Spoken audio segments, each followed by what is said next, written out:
Thank you so much, Daron. I will begin by sharing my screen. I hope everybody sees this. And I want to thank you all for participating in various time zones with or without a change to the summer clock. And I want to spend the next period of time talking a little bit about the Passover Haggadah in general and the collection of Passover Haggadot in the National Library of Israel, and also to review using modern technology and digitization a number of unique and special Haggadot from the National Library of Israel collection. So maybe we should start from the beginning and talk a little bit about the Passover Haggadah in general, especially as we approach the upcoming holiday in about a week and a half.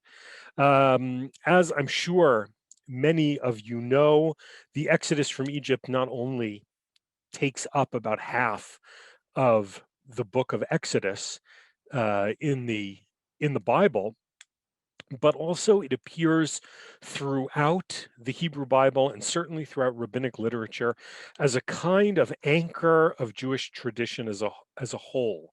And throughout, stick to the Bible for the sake of the conversation, throughout the Bible, we see the notion of the Exodus from Egypt appearing over and over again in numerous contexts throughout. We see it as the primal experience of the collective memory of the Jewish people or the Israelites.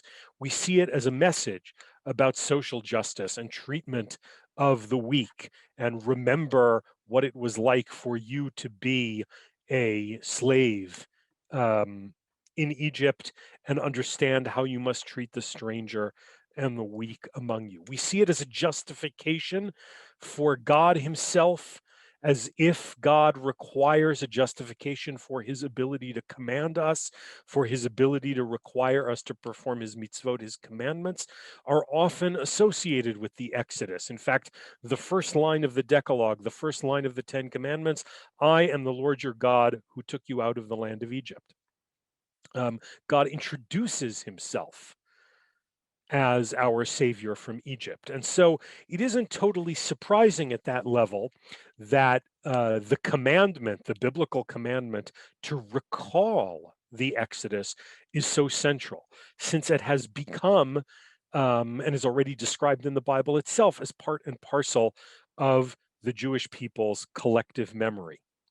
And the Exodus does an enormous amount of work in Jewish self-reflection, in Jewish texts, in commandments, in Jewish liturgy.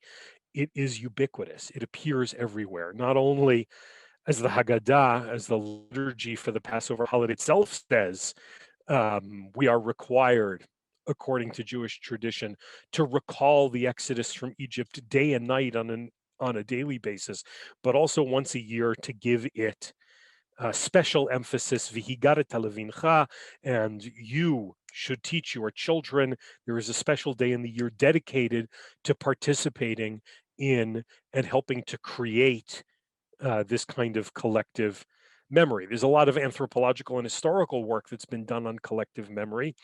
Um, and the scholar Connerton, who writes quite a bit about collective memory, points out that collective memory is never the same thing as history. It's not about what happened to whom. It's not about, as the cynical saying goes, one damn thing after another, but rather collective memory is about who we are. And therefore it is flexible. It changes with the time.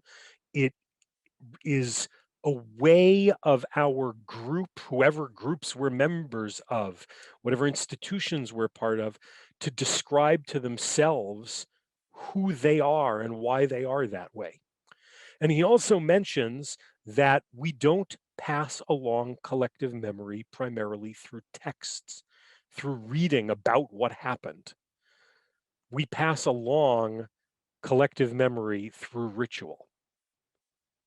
Whether that ritual is the collective memory that is installed through the Passover ritual, or the collective memory that's installed in a nation, in a group of people, through a Independence Day celebration or memorial for fallen soldiers. It's not only the facts, real or imagined, that bring a person and a group together, sharing in collective memory. It is the rituals that help transmit collective memory. And this is part of the reason, I think, why the Passover liturgy, which we'll get to a little bit more in a moment, is the single most successful piece of Jewish liturgy in all of history. Now, like much of Jewish liturgy, it develops in the transition from the ancient world to the medieval world. For the most part, if we look at Talmudic sources, rabbinic sources from the first 500 or 600 years of the Common Era, we'll discover that the ritual or the liturgy is becoming more and more defined over time. Rabbinic ritual begins with some general principles, the recitation of the Shema, the recitation of the Tefillah, of the Amidah prayer on a regular basis. And the more time goes on, the more fixed the liturgy becomes, until the period of the Gaonim, let's say about 1,200 years ago, 1,100 years ago, up to 1,000 years ago, when we begin to see Sidurim for the first time, organized texts that summarize the liturgy top to bottom in an organized way. And the Haggadah, even though the origins of the Haggadah are a little bit mysterious, the origins of the Passover night ritual are a little bit mysterious. This is the period at which it's going from a kind of general outline described in the rabbinic literature and in the Talmud to a particular set of texts that are loaded together for recitation on the evening of Passover. More than that, and this is actually something remarkable that it's very easy to take for granted. Um, the text of the Haggadah is more or less similar throughout Jewish society. That is to say, the overwhelming majority of the passages in the Haggadah, since it was canonized, since it came to be during this period of the Gaonim and the transition from the ancient world to the medieval world, communities from as far away as Krakow and France and Germany and Yemen and Iraq and India and the New World and wherever you may be will discover that the core of the Passover liturgy is essentially identical. And it's a remarkable thing if we talk about a period when there is no printing. And we'll talk a little bit also as we keep going um, about how these texts were transmitted. There's a lot that we don't entirely know. I want to say one more thing before we start looking at particular examples of the Haggadot in the National Library of Israel's collection, and that is an irony which has always intrigued me, and I'm not entirely sure what to make of it. The Passover Haggadah is a chaotic text. It seems to be a random collection of stapled together rabbinic reflections. It doesn't even contain a narrative of the Exodus. You'd think that the Haggadah would contain the story, several pages of describing, and Jacob went down to Egypt, and Joseph went down to Egypt, and here's the events that occurred, and then the 10 plagues, Moses was appointed, and then the 10 plagues, and then they went out, and then the splitting of the sea. There isn't really a single coherent beginning to end narrative in the whole thing. There are a lot of meta reflections.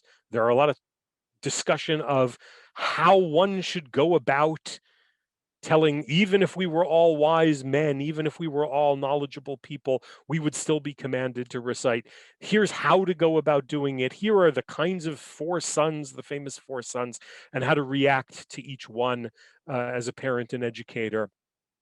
It seems almost haphazard. If I were grading it, I wouldn't give it a C minus maybe. And I say that to my own detriment because it is the single most successful piece of Jewish liturgy in history. and you can't argue with success. There's something magical about this piece of liturgy with its seemingly haphazard collection of ancient texts, seemingly stapled together in random order. And the result is um, objectively that it is the single most copied and the single most published text in all of Jewish history. More than the Bible, more than the prayer book, um, is the Passover Haggadah. So you can't argue with success, and I'm certainly not going to try.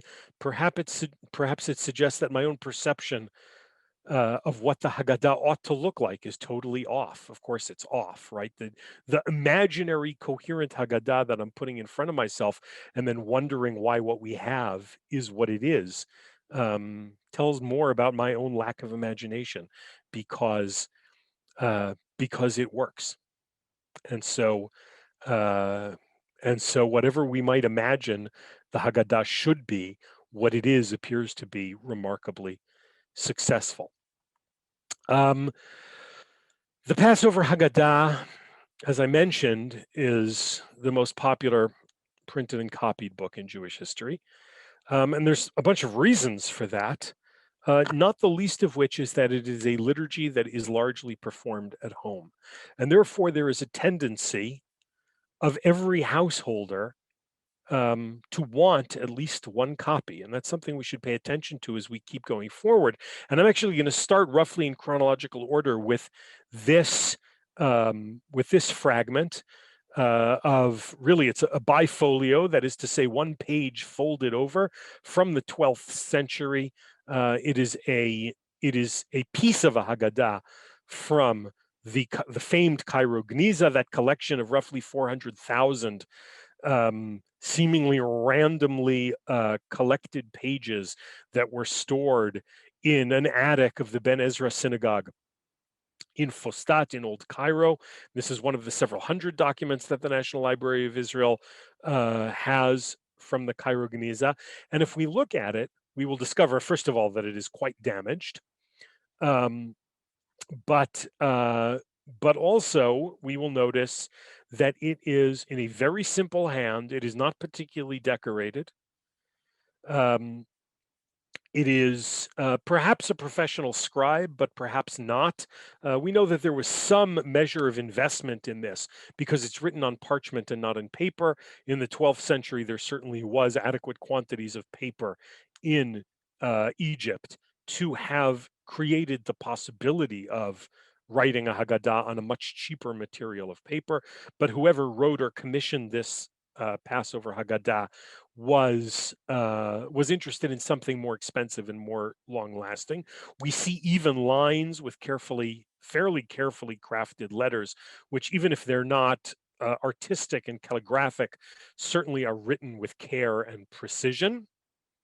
Um, and those of us who read Hebrew will discover passages that might be familiar from the Passover Haggadah. If you can see my cursor, ובכל עבודה בשדה את כל עבודתם אשר עבדו בהם בפרך. The ways in which the Egyptian slave masters, the verse quoting really the verse from Exodus, that bechomer uvilvenim, that they made us work with material and with bricks and all kinds of field work. So it's perfectly legible and has relatively even lines and careful script, but this is not a luxury item. And if we think about the notion that there's a liturgical text that is performed in the home, if not in a nuclear family, probably in an extended family of some kind, well, that requires an ownership of the written word that we tend to think, for good reason, would be rare and unlikely in this period of time. Today, we take it for granted. We can log on to Amazon, we can walk into a local bookstore. Here in Israel, all we have to do is go into the supermarket or even receive the newspaper the week before the holiday, and we are sure to be able to buy for a small price or receive as a gift a simple copy of the text. But in the 12th century, that wasn't possible. In the 12th century, to own a piece of written word was a big deal. And I don't know, and I haven't seen good scholarship on a very simple question. Did every family, Jewish family in the Middle Ages, own a copy of the Passover Haggadah? And if they didn't, did they know it by heart? It's hard to imagine that each family would be free to kind of tweak or make up for itself a liturgy, because the liturgy that we do have is so consistent over time and place. And these are important questions about text ownership, but certainly when we look at this, one of the oldest Passover Haggadot in the world, among the about 8,000 traditional Passover Haggadot in the National Library's collection, incidentally or not incidentally, the largest collection in the world of Passover Haggadot. Well, if we look at this particular example, we see an example of something um, uh, important, valuable, but not decorated or fancy, something of practical use. And if we keep growing chronologically, we'll see the possibility for the wealthy, at least, to invest in something dramatically more fancy, unique, expensive, um, and even if simpler people might own a simple copy that they copied for themselves on paper, people who could afford it might commission for themselves a Passover Haggadah like this. This is the famed Wolf Haggadah, an important southern French Haggadah from the end of the 14th century in Provence in southern France. And you can see an investment in calligraphic writing, in large margins of parchment, and parchment is expensive stuff, and so to invest in something like this with large margins and with a professional scribe is to invest a great deal of money. The single most expensive aspect of a medieval manuscript on parchment is the parchment itself, even if it's decorated and even if it's copied by a professional scribe. And we also see in the corners relatively straightforward illustrations, probably a little bit later than the copying of the text itself. Even colored illustrations here. The the word, the decorated word, maror, the bitter herb, and so we see a man, an elderly man with a beard, dressed in typical medieval garb of the time, holding the bitter herb, which in that tradition was a green vegetable, some kind of lettuce or another. And here on the other side of the page, next to the word matzah, next to the description of the unleavened bread that's eaten on Passover, we see a similar a fellow holding a piece of matzah. Incidentally, and we'll see a little bit of this as we keep going, this Haggadah had been looted by the Nazis. Eventually, it found its way to ownership by the Polish government, who donated it to the National Library of Israel during a period of establishing diplomatic relations between the Polish government and the state of Israel. We can move on chronologically to an even fancier Passover Haggadah. Again, the kind of thing certainly that could be owned only by the elite. This is larger than the previous Wolf Haggadah. Here we see what's referred to today as the Rothschild Haggadah. We'll say a little bit something about the story of the Rothschild Haggadah in a few minutes. But we see also large parchment pages, large margins, and multiple decorations on each page. Colorful decorations, not the simple black and white decorations of the previous one with only a little bit of color. Here we see quite a bit of vivid color, including the bright blue, in some ways the rarest of all the colors, and much more elaborate decorations. We can also see the really fine Ashkenazi style script, um, Ashkenazi style with the very, very sharp delineation between the broad horizontal strokes and the narrow vertical strokes. Um, and really beautiful script and copied and illustrated by probably the most famous scribe and artist of the Jewish Middle Ages, Yoel ben Shimon, who we know from many, many, many manuscripts, and we'll see another manuscript of his in a moment. We can see the scenes here. Again, we have the individual elderly man with a beard holding the maror, holding the bitter herbs, and a scene of not holding a piece of matzah, but baking a piece of matzah. Notice the cooperation between the woman standing on the right and the man standing on the left. We could, if we had a time, take a look at several examples over history of images of the baking of matzah. And very often there's cooperation between men and women, and very, very often the women do the work behind the scenes, and the men scoop the matzah in and out of the oven. Make of that what you will from the perspective of gender roles.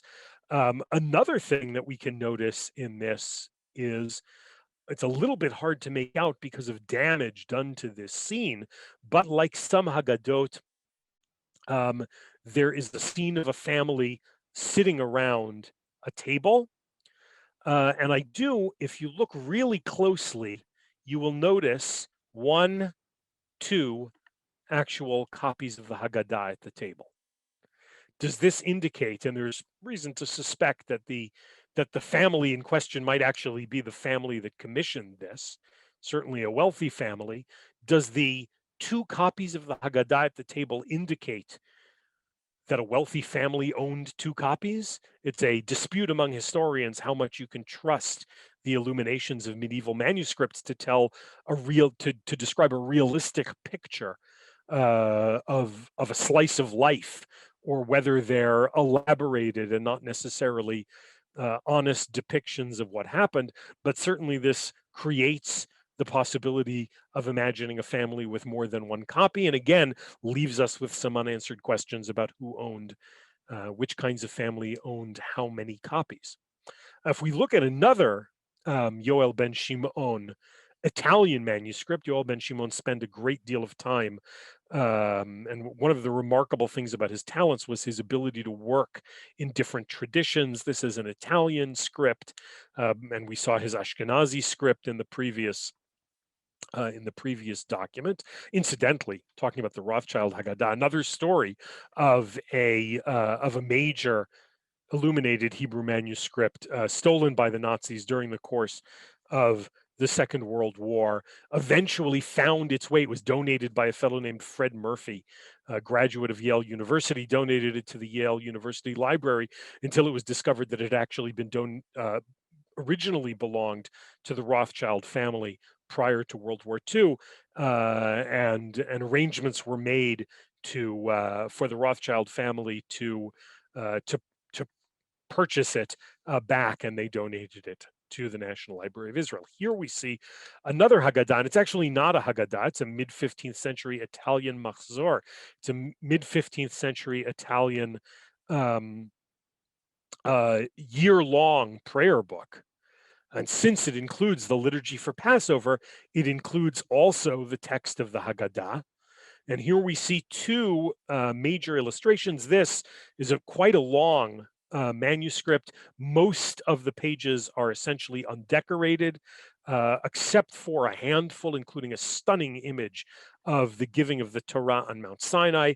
And this bifolio, this opening, excuse me, not bifolio, it's actually, but opening, which includes a great deal of illustration, much of which is quite stunning, and also what appear to be images of family members. Again, very, very likely the family members or the people who the family that commissioned the manuscript. I want to take just a brief look again at another scene of a family around the table holding up. The proportions here are a little bit messed up, but it looks like um, first of all, dressed in high class 15th century Italian garb, which certainly reflected the kinds of things that a family like this could afford, holding up some version of what we would call today the Seder plate with an oversized goblet of wine um, uh, over their table. But what particularly interests me about this illustration is the description at the bottom. I've broken it up here, the illustration at the bottom of the Exodus itself, in which, having enlarged it to make it easier to see, in the top you see the Egyptian army, a baby-faced pharaoh on horseback over here with a golden crown, a faithful hunting dog at his feet, um, and people back in the castle. If we go back over here, we see on this right-hand side, castle um, representing Egypt. We see large quantities of spears pointed up in the air and ready. Um, and then on the left-hand bottom side of the page, we see the Israelites fleeing from Egypt. Notice both men and women. Uh, Women again dressed in the high-class style of the Italian Renaissance, and any student of Renaissance and early modern European art knows that that it was pretty standard to depict biblical scenes anachronistically as if they were contemporary to the artist. There are a handful of weapons, of spears here at the top, but they're really not ready for battle. They seem to be held on the shoulder. And Moses here, who's identified in most medieval manuscripts, the characters are not identified in words. This is Moses. He's carrying the staff. We see the pillar of fire that guides the Israelites through the desert.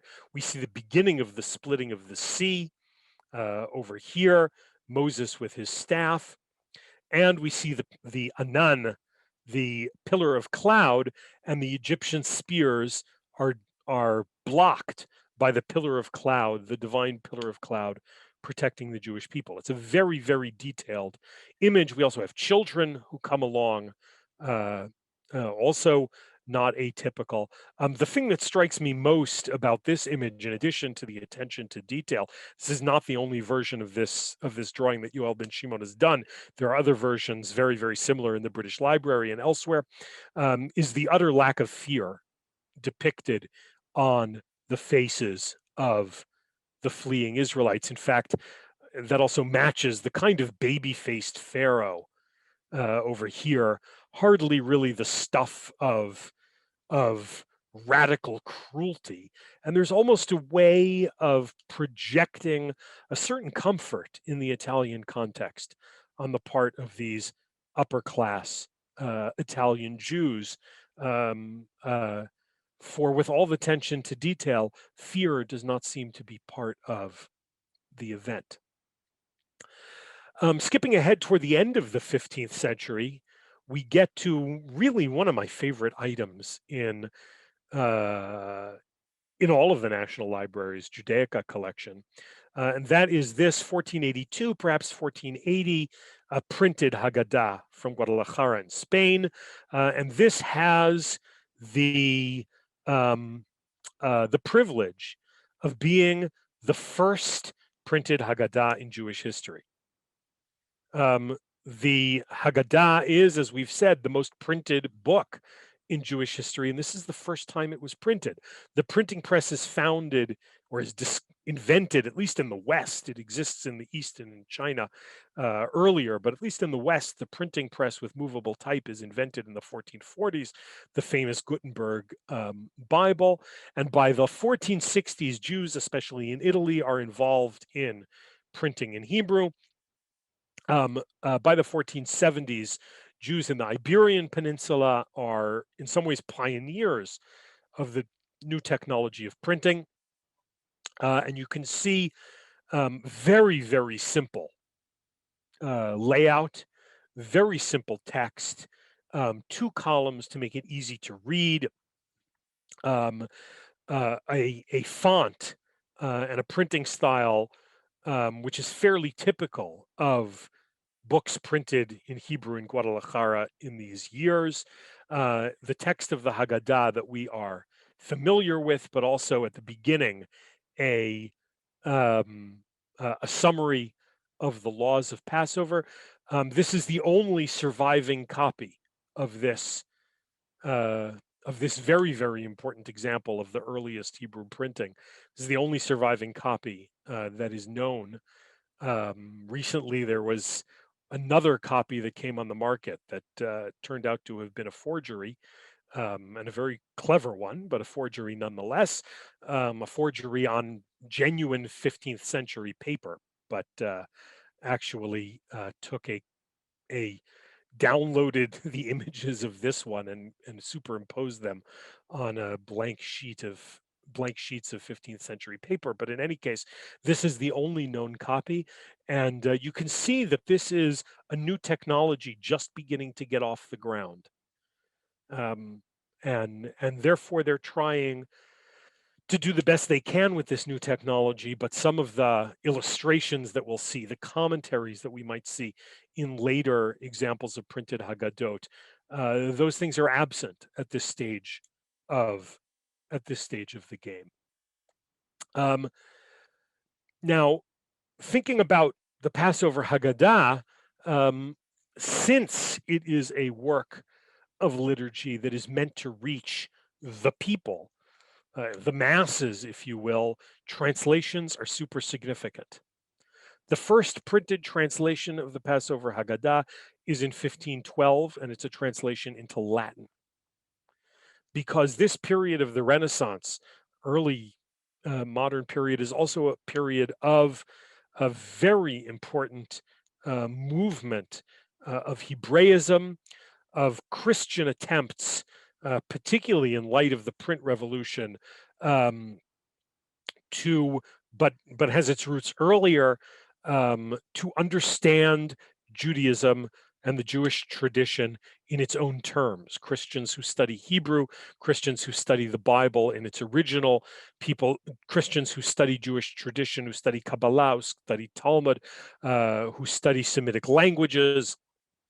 Um, Not that there is absent the anti-Semitic or even or supersessionist attitude toward Judaism, but a genuine attempt also along with that to understand Judaism. And here we have this Frankfurt. There isn't really Hebrew printing, Jewish printing in Frankfurt at the time, but Beatus Marner, an important Hebraicist, publishes this Chukat Pesach, which is both a translation of the Passover Haggadah into Latin and also an explanation of some of the rituals, and as well as these woodcut illustrations. And we see again a scene, not really a family in this case, but male scholars with the Seder plate, with the 4 cups of wine, reclining in this image on the left, um, and an attempt again to describe for a Christian audience Jewish tradition on its own terms. Roughly the same time, Hebrew printing is moving a little bit later, but Hebrew printing as such is moving um, north of the Alps to Prague. And here also, if we pay close attention, we can see the differences between the Ashkenazi script of Central Europe in 1527. If we move backward a bit, over here, as opposed to the Sephardi script of the Spanish printed Haggadah of 1482. Here we have the Ashkenazi script, but notice also the page layout, the beautiful um, woodcut images that surround the text, the commentary sometimes in Yiddish um, along the margins, and here the single most notable thing about this image, supposedly of holding the cup of wine to say Kiddush. Here we have the Kiddush itself, Baruch Ata Hashem Elokeinu Melech HaOlam, Borei Pri Hagafen, over the glass of wine, is that this is a reused Christian image. How do I know it's a reused Christian image, woodcut? Because of the cross at the top of the goblet in this particular image. But there is an attempt to save money. Printing is a commercial enterprise. Why should I pay for brand new woodcuts when I have old ones that might have been used? I can buy on the secondhand market on eBay and save myself the trouble of commissioning myself as the printer. And this Prague 1527 Haggadah is the first example of a printed Haggadah that is completely illustrated, um, uh, top to bottom, from beginning to end. If we're talking about early Haggadot and translations and woodcuts and printing, it would be almost criminal not to describe the three 1609, the three collect the whole set, three largely identical editions of the Haggadah printed in Venice in 1609. Remember, I mentioned images of baking of matzah. Here we have an image of matzah baking. Notice the man over here, if you could see my cursor, who has the job of shoveling the matzah into the oven, and the women who have the job of preparing the dough. Here they prepare the dough in the bowl. Here they use a long stick to smash the very hard matzah dough. They gain some leverage in order to knead the dough, and here at the table they roll it out. Incidentally, if you go to a matzah bakery today and view handmade matzah bakery today, you'll discover that the dress, the clothing is somewhat different, but the technology is not much different. My family and I have a practice of baking our own matzah every year, and again, other than the clothing, this largely looks like the equipment that we use. But what's particularly interesting about this set, in addition to these, here we have the scenes, family scenes again of the Seder, the famous Kadesh Orchatz Karpas Yachatz, the order of events at the Seder, each one illustrated in a woodcut. Well, in 1609 in Venice, were published three seemingly identical Haggadot. This one looks a little bit different because it's printed on parchment. Luxury edition. It was possible to print on parchment, and they did for luxury editions. And here's the third one, looking remarkably similar, virtually identical, but there are actually three different ones, the key being the translation. Here we read Seder Haggadah shel Pesach b'lashon HaKodesh uPitrono b'lashon Ashkenaz. The text of the Passover Haggadah in the Holy Tongue in Hebrew, and its translation into the language of Ashkenaz, meaning Yiddish. Venice is a center of Yiddish printing. And Yiddish goes back even, no doubt, earlier, but and the National Library of Israel has in another document the 13th century Worms Machzor, which is the first example of written Yiddish. Yiddish is not only Poland in the modern period, the famous Yiddish poets and authors who we're familiar with, or the so-called language of the shtetl, but it goes back earlier. So version 1 is the same Haggadah with a translation into Yiddish. Version 2 is the same Haggadah only into Ladino, Judeo-Spanish, the combination of Hebrew and Spanish that was popular throughout the Sephardic, the Spanish exile after the expulsion from Spain. And here, Seder Haggadah shel Pesach b'lashon HaKodesh uPitrono b'lashon Italiano. This is the Judeo-Italian translation. And so the publisher says, listen, we're doing the page layout. We're using the woodcuts. We might as well hit the maximal audience by printing a set of Haggadot that can be used, one version or another, by basically anybody. We have the Judeo-Italian version, that is to say Italian in Hebrew script with variations. We have the Judeo-German or Ashkenaz or Yiddish translation, and we have the Ladino Judeo-Spanish translation for those who speak that language. We'll get to Judeo-Arabic later on, but this marvelous set of 1609 triple set of Haggadot. If we move further into the 19th century, we get the also famous Amsterdam 1695. And here, rather than using woodcuts, they are using copper plate technology, new developments of technology which enable a much more sophisticated, much more subtle kind of illustration, um, because the copper plates are harder, and you can use sharper lines.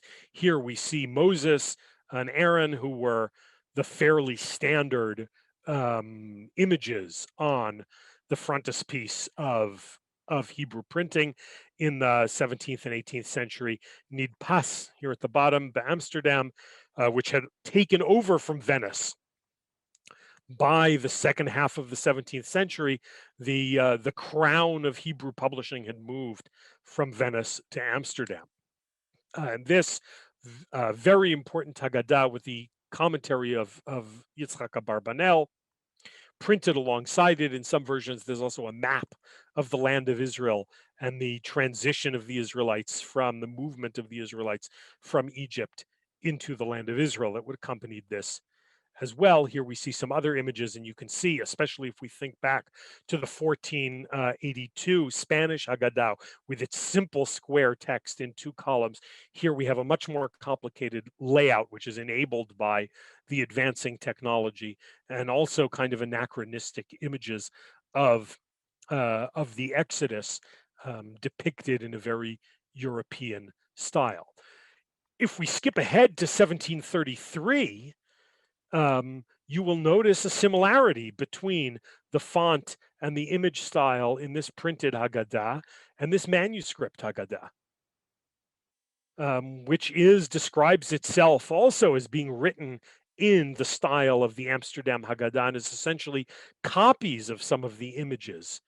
Why would anybody bother to do this? Why would anybody make a manuscript illuminated copy of the Passover Haggadah that is copied in style and in some of the illustrations of a readily available print Haggadah? The answer is because it's fancy.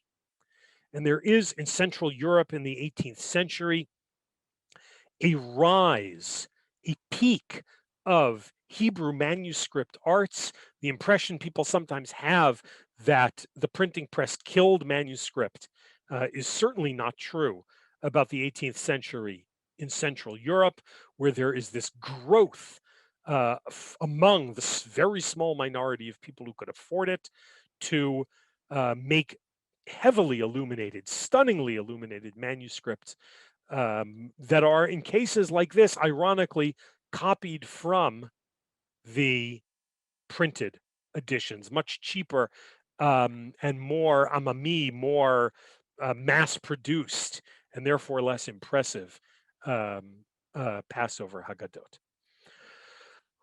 We're running low on time, and I want to leave some time for questions, but I didn't want to keep things too European centered. And so I wanted to include this 18th or 19th century Yemenite manuscript with a Kabbalistic commentary. There weren't really printing presses in Yemen. The tradition of copying manuscripts continued in Yemen into the 20th century, and this is a beautiful and lovingly, carefully, professionally copied with commentary manuscript of the Passover Haggadah. Incidentally, simply because it's news, but the National Library of Israel we just acquired this week a 19th century Hebrew Talmudic manuscript from Yemen that is copied word for word in the identical page layout as the Talmud. It was clear that the scribe was copying from a printed book, and since the page layout of the Talmud and the exact page number of the Talmud is very important, the scribe copied it word for word from the print copy, complete with all of the layout. So here we have a 18th or 19th century Kabbalistic commentary on a Yemenite manuscript. And finally, we had mentioned Judeo-Italian, Ladino, and Yiddish, and it would be inappropriate to end without something in Judeo-Arabic. And so here we have in 1882 Livorno, which is a center of printing. Livorno in Italy is a center of printing for North Africa because it is possible, very easy. There was a developed printing technology in the city of Livorno, and it was easily accessible by ship to North Africa. And so much of the printing, a great deal of the printing earlier than 1882 as well, for North African Jews was done in Livorno and Leghorn. And here we have the text of the Passover Haggadah. In the top, Rabbi Eliezer Omer, and then the translation just below it. My cursor is not appearing on my screen for some reason. I don't know why, but the translation in Judeo-Arabic below it, Judeo-Arabic, which was the spoken language of the Jews of North Africa, various versions of Judeo-Arabic. But I can't help also to point out the blue stamp on the right-hand cover page that says Yosef ben Aharon, Dr. Chazanovich. And the reason why I point that out is because Yosef Chazanovich, the Bialystok eye doctor, is one of the founders of the National Library of Israel. And he was one of the first to speak about the importance of having a Jerusalem National Library. And whenever we find, he would, instead of charging his patients in cash, would be happy to take important books and ship them to Jerusalem. So whenever we see an item from his collection from the late 19th century, it puts a particular smile on our face. But I also can't help but notice the depiction of the angels wreaking havoc on Egypt in the lower left-hand corner, clearly the inspiration for later Godzilla movies. There is no doubt in my mind that there is a thematic connection between the destructive angels wreaking havoc upon Egypt and images of these kinds of B-grade monster movies that were popular for a period, and makes this one of my favorite images in the history of Haggadah printing. Thank you so much for listening and participating. If there are questions, please feel free to type them into the chat. And Doron, if you could give me a hand, since I have not been paying attention to the chat at all, if you could, if you could let me know if there are good questions that would be helpful to comment to, that would be really helpful. Thank you very much, Dr. Finkelman. Yes, there are many questions. First off, how many Haggadot does NLI have in its collection? And are there any that are very different than most? Okay, that's a great question. The number that we use is about 8,000 traditional Haggadot and several thousand other non-traditional Haggadot. And the non-traditional Haggadot, which are a modern phenomenon, secular kibbutz Haggadot, secular Zionist Haggadot, communist anti-religious Haggadot in Yiddish, a Haggadah from the US Army in Korea in the 1950s, mimeographed for the purpose of the soldiers in the field, with much more creative kinds of readings that are meant to speak to the particular moment and ideology and sense of freedom. In some ways, these changing senses of freedom, which changing senses of freedom. If you don't mind, Doron, it looks like somebody's sharing a screen, but not necessarily somebody who we want to.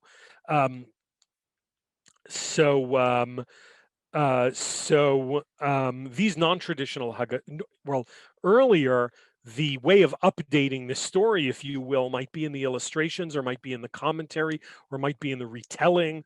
In the late modern period, in the 20th century, this tradition, ironically, of non-traditional Haggadot are a way of getting this Passover liturgy to speak to new concerns and new notions of freedom. And then in the late 20th, 21st century, you get feminist Haggadot, you get vegetarian Haggadot, you get freedom Haggadot that are related to other larger social movements going on around the world, seeing the exodus from Egypt with good reason as a kind of metaphor for freedom for oppressed people.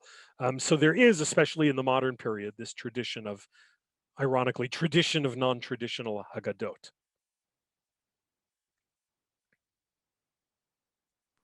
Thank you very much. Sarah asked, what is it about the Guadalajara, Spain version that makes it among your favorite works in the entire Judaica collection of NLI? That's a fun question, which I don't know if I can answer. It speaks to me. I hold it and I get excited. Perhaps because my own family growing up paid a great deal of attention. We had very, very long Passover Seders that would end at 3 and 4 in the morning. And at least in my own life, um, we try to plan in advance and make sure to bring new and exciting and interesting things to our own family Passover Seder. I think I feel a visceral connection to the tradition that comes from how quickly Jewish printers said, you know what, it makes a difference if we can get multiple cheap copies of this text out as quickly as possible. Let's make this accessible. Let's make this something that everybody can get their hands on for a reasonable price. Let's popularize this tradition, even though it's very popular, of course. But let's use the new technology to bring this closer to people and easier to people and cheaper for people. And it doesn't have to be beautiful. Some of the value of that Haggadah is actually its lack of beauty, its simplicity.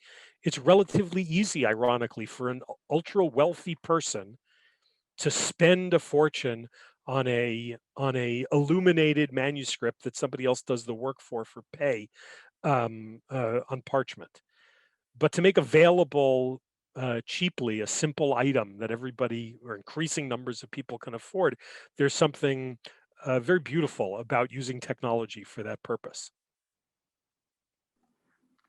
Thank you very much. Shelley asked, which Venice 1609 translation was printed on parchment? The one that we happen to have is Ladino, but there were I don't want to say this 100%, but I suspect that there were parchment copies of all three editions. Thank you. Sarah asked, why did the crown of Jewish publishing move from Venice to Amsterdam?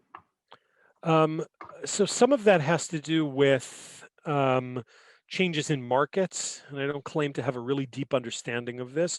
Some of it has to do with the way in which Amsterdam, as it became gradually independent from Spain, and as it became a kind of cosmopolitan shipping center, um, and as it welcomed multicultural citizens, to use an anachronistic term, it became this kind of cultural hub, and especially a place where multiple Jewish communities, Ashkenazi communities, Spanish and Portuguese communities, Eastern European Jewish communities could come and merge with intellectual and cultural trends at the time. Um, so, especially in a financial center as important as Amsterdam. So that's at least part of the story. Thank you. Howard asks, do you have a copy of the Sarajevo Haggadah? The Sarajevo Haggadah, like any manuscript Haggadah, there's only one. Um, we have secondary literature about it. We have books that have been written about it, but there's only one of them, and it's in Sarajevo. Thank you. Ruth Ellen asked, are there any examples of Haggadah from India? Yes, there's the famous, I'm forgetting the date, but there are a number of printed Haggadot um, from, I'm blanking out the name of the city with a P. Somebody help me out here with clear Indian influences on the images of the uh, of the of the illustrations. Pune, thank you. Um, um, uh, so there are examples. There's examples of Haggadot also in manuscript, particularly in manuscript in the Far East and in China. Anywhere where there were Jews, there were Passover Haggadot. Thank you.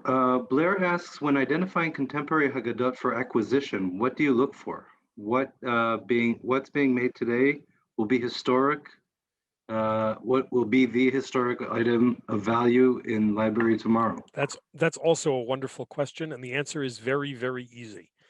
Any Haggadah that comes out today, we try to get a copy of. It's cheap, it's easy, it's available for not only for people 500 or 1,000 years in the future who might want to look back at what Jewish culture and Jewish decoration and Jewish text looked like in the late 20th century or early 21st century, but also for scholars today who want to be able to make sense, readers today who want to be able to make sense out of the tradition and to do their own research on contemporary Jewish life. So we have everything from learned rabbinic ultra-Orthodox Haggadot to the Harry Potter Haggadah parody and everything in between.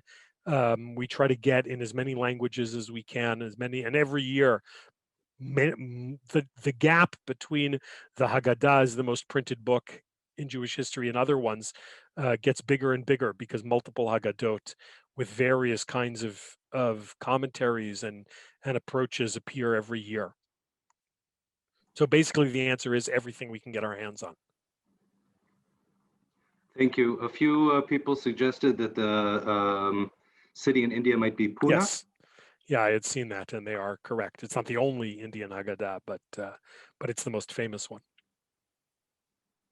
Sandra asked which illustrated Haggadah would be the most expensive now, and where can one see it? It's hard to tell because they don't go up on the market. Maybe the Bird's Head Haggadah in the Israel Museum, which is particularly famous. Maybe the Golden Haggadah in the British Library because of its absolutely stunning gold leaf illustrations. But any of the medieval illustrated manuscript Haggadot are just breathtaking. Thank you. Belinda asks, how were you able to get the examples from the Cairo Geniza? Were they not all taken to Cambridge University? No, they were not all taken to Cambridge University. Solomon Schechter took about, in retrospect, almost half of the Cairo Geniza fragments ended up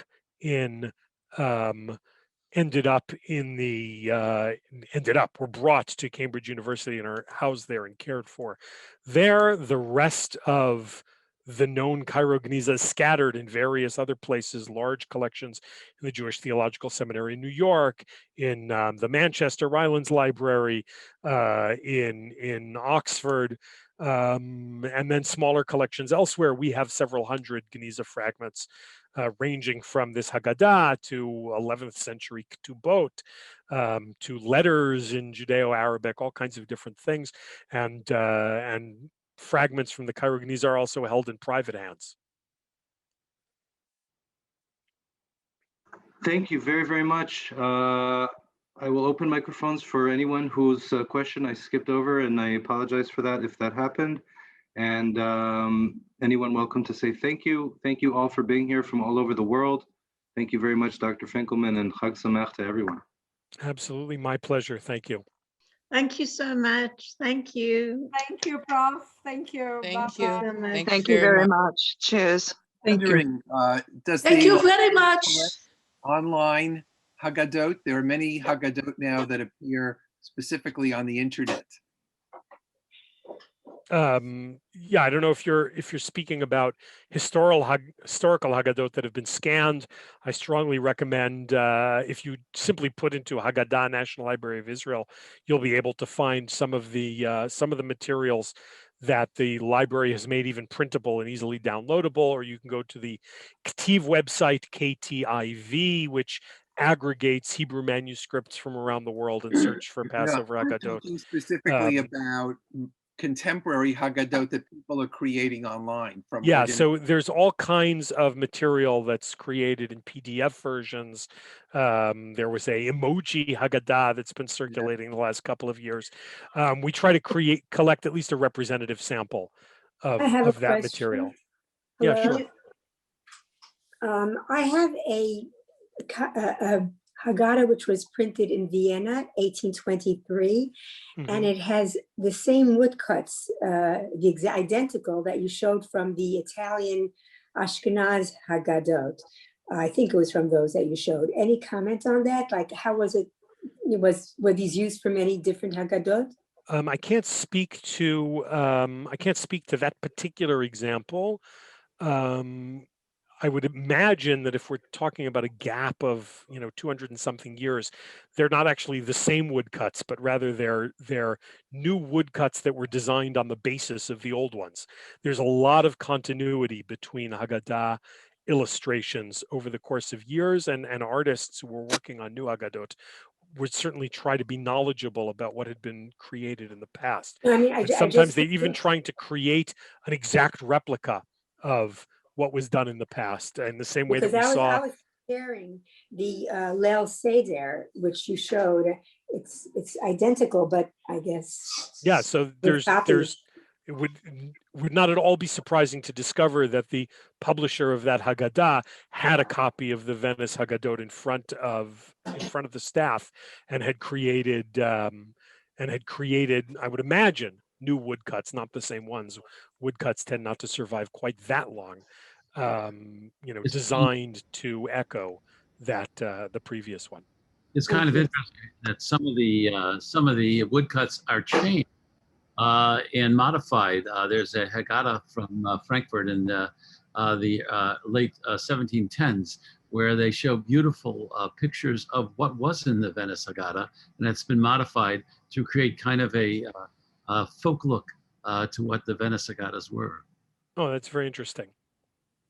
Did you hear about the Gurs Haggadah, the Haggadah that was written in the Gurs camp during the Shoah in 1941? That's the one in southern France, correct? Yes. So we have a copy of that. Of course. We have there are a number of Haggadot that were created either in concentration camps under those narrow set of circumstances when such a thing was possible. There's also many Haggadot that were created immediately after the war in the displaced persons camps, or among survivors in various situations. We recently acquired Haggadah that only exists apparently in 2 or 3 copies from a rescue, or not really a rescue, a fundraising. It was part of a fundraising operation in the late 40s, maybe 1950, of a group of Jews, German Jews, who were raising money, selling this edition of the Haggadah that they produced cheaply to raise money for displaced persons. So, and obviously the echoes of World War II and the Holocaust are expressed in the values and the artwork and the commentary and the paratext that come with these Haggadot. Thank you very much. I have a Haggadah in my collection from the Hotel of Paris in Nice, published lithographed in 1943, where you were not, the rabbi has to explain why you are allowed to have legumes during the Passover service because of the lack of food elsewhere. So there are a number of those Haggadahs that exist, and they're unusually precious. Mm-hmm. Do you have any commentary? Excuse me. Do you have any commentary on the birds Haggadah? Why are there birds instead of humans? There's a lot of commentary and discussion about whether or not it's part of a real or imagined desire not to depict human beings, or whether it's a kind of artistic trope that doesn't mean quite as much as people tend to read into it. I will leave that for great historians of medieval art and medieval Jewish history, but there's a great deal of discussion, and a good Google search will help you reach the various opinions in the scholarly community about that question. I don't feel qualified to issue a strong opinion one way or the other. Yoel, what's his name? Mark Epstein has written extensively about it. And he claims that the birds are griffins, and that they're actually more dignified than plain human beings. They have a state. They have a sort of a divine status as Jews. Yeah. And the Egyptians in the Haggadah have no faces at all. Their faces are blank. Mhm. So Oh, that's there's interesting. clearly, I mean, it's worthwhile reading what Epstein has to write about this. Okay, I'll take a look at it. Yeah. Thank you. Chag Sameach Lecha. You too. Thank- Sameach. Yeah, man. Sameach. Hi, Bill. How you doing? Kosher Pesach. To you and everyone else. Bavakasha. Thank you. Chag Sameach. Once again, thank you all for coming and being here with us. Chag Sameach to everyone and Laila Tov from Jerusalem. Laila Tov. Laila Tov. Oh.